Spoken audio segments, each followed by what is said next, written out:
Hey Internet, hey YouTube, this is Nate. You can also call me Nathan, please never call me Nathaniel, and welcome to another episode of PaliaWatch.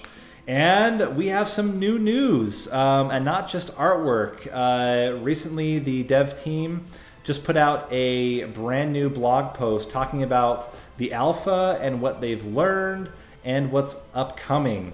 So I want to go over this with you, give my reactions. I haven't read the whole post yet, just skimmed it a bit. So let me know what you think in the comments. What do you think about what they are mentioning about the alpha and about the upcoming stuff? And if you have been liking the series and want to continue to support the series, we'll love to see your likes. And if you want to keep watching, of course, subscribe to the channel. But with that, let's get all this nonsense out of the way and jump right into it. So again, blog update, pre-alpha. What did we learn and what's next? Start off, when a game grows quickly in a short period of time, it is critically important to regularly recommit to its original vision and values. Not only does this help maintain focus, but it also aids in delivering on the promises made to future players. This was especially true for Singularity 6 when the announcement of our first game, Palia, received far more attention than we were dreaming. We talked about that in the past, right? They were very surprised, anticipating that they would have a kind of small reception and be able to do kind of a small test. Reality was way bigger, a lot more attention, and as I say, due to that overwhelmingly positive reception, we received thousands more submissions from pre-alpha testers than we expected. And although we were only able to welcome a small percentage of players into the testing phase, it was an invaluable opportunity to examine not only our technical systems, but the aspirational seeds of the vision and values that have been carefully planted. So, early development of early in the development of Palia, it is very important to everyone at the studio to remain attentive and engaged with our community. This involvement ranges everywhere from being available for questions in the Discord server to featured members of the team streaming live and sharing highlights of our favorite developments. After catching 78,000 bugs, harvesting 76,000 crops, I'm skipping some of the numbers because it's too much to read, and hunting 128,000 beasts, baking 153 pies, tilling an immeasurable amount of surface area and identifying invaluable system errors, we gathered our players together in a live community night on Discord to reflect on their experience playing Palia on the final night of the pre-alpha.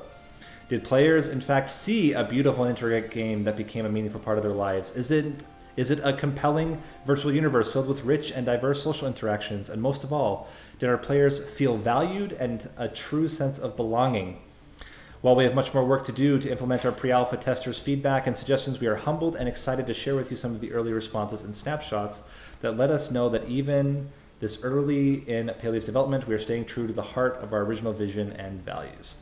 And of course, they have links to all of their different social medias, and I'm very excited to now go through some in-game engine captures. So we see already this is kind of like, it looks like a kind of shop setup. You see lots of different, I don't know if I can zoom in on this, I don't think I can, but you see lots of like bottles and mugs, chairs, all kinds of stuff. So I don't know if this is the home of a person. You see some of the character portraits on the wall, or if this is just, oh yeah, Cozy Palian Homes. This is just a home somebody built in the pre-alpha.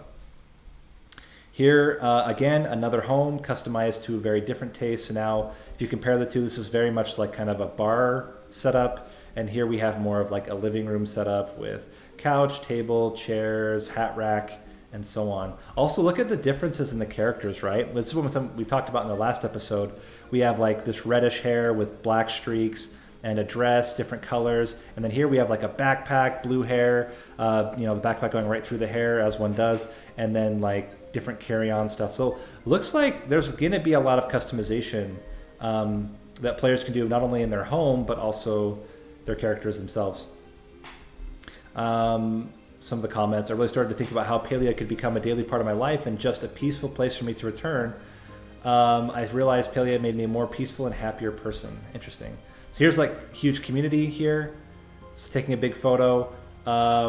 Very cool. We saw this in the artwork, this kind of central, I don't know if it's a torch or just a monument thing, and a bunch of players gathered around. Here I would say the graphics definitely look a little aged, but again, we're talking about pre-alpha, right? Like a lot of the touch-ups, the graphical texturing and that kind of stuff, that's going to come later as well.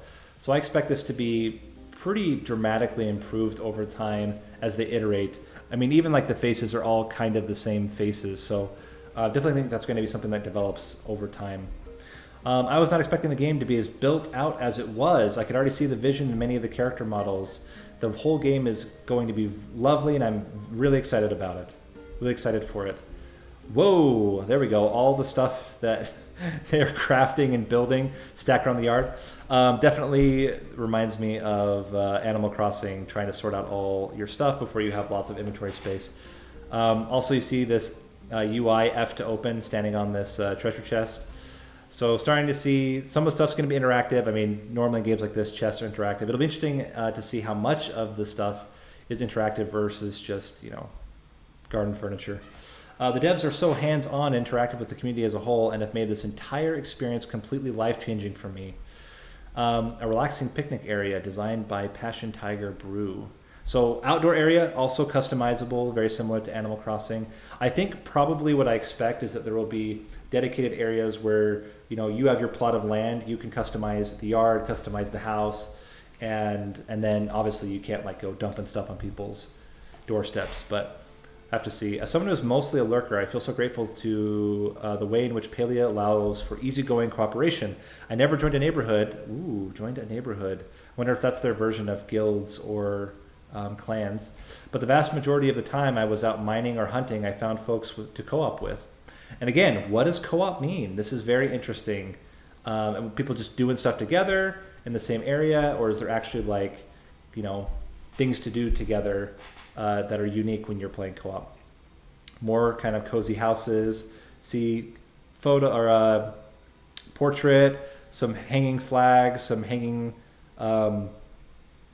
lanterns, plants, lots of different stuff in here.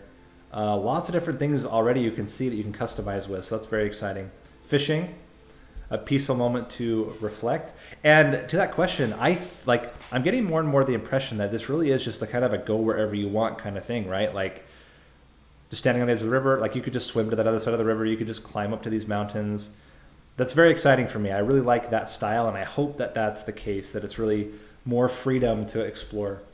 The game has the ability to make other people and myself nicer and more friendly. They often go out of their way to help others, and that was something that I really enjoyed and gave me a lot of hope for the future. Another kind of town picture. You see this mountain in the background. Again, texturing definitely could be updated, but we're talking pre-alpha. Got to remind both myself and people that are watching, this is pre-alpha. Texturing is usually something that they will kind of refine and get ready before it goes live. But still, even this looks really nice. This looks nice. Looks like a nice place to explore in these towns. Very, very cool. I definitely love this game. It amazes me thinking about how much this will grow. I mean, look at all this. Look how much fun we had, and this is just the pre-alpha. Of course, it wouldn't be a pre-alpha if our testers didn't band together to prove out a few bugs. Nice. So, looks like he's standing in space, or she's standing in space. If you submitted to test or pre-alpha but were not selected to join due to limited capacity, never fear. In the soon trademark future, we will be inviting even more testers into our next phase of testing. And if you haven't signed up yet but would be interested in future tests for Palia, please be sure to sign up at palia.com to receive updates and alerts. So again, palia.com. I've already signed up. I didn't get into the pre-alpha, but I'm hoping that sometime in the future I'll get to be involved. From the entire studio, a huge thank you to not only our pre-alpha testers, but everyone in our seedling community for your support. Please stay tuned as the story develops for more details from your friends at Singularity 6. And here is Einar, the golem fisherman, waiting for the next phase of testing. So very exciting. It's the first legitimate content we've gotten for a while. And it sounds like part of that was that the team was so focused on working together with the pre-alpha testers. So my guess is now that phase is kind of closing, we will see a lot more updates, a lot more information coming in. And I am excited to go through that all with you. So again, hope you've been enjoying these PaliaWatch episodes. I hope you're excited for Palia. I am really excited. Glad to hear a lot of positive feedback from a lot of the early testers. And with that, this has been Nate. You can also call me Nathan. Please never call me Nathaniel. And I will see you guys in the next episode. Thanks for watching.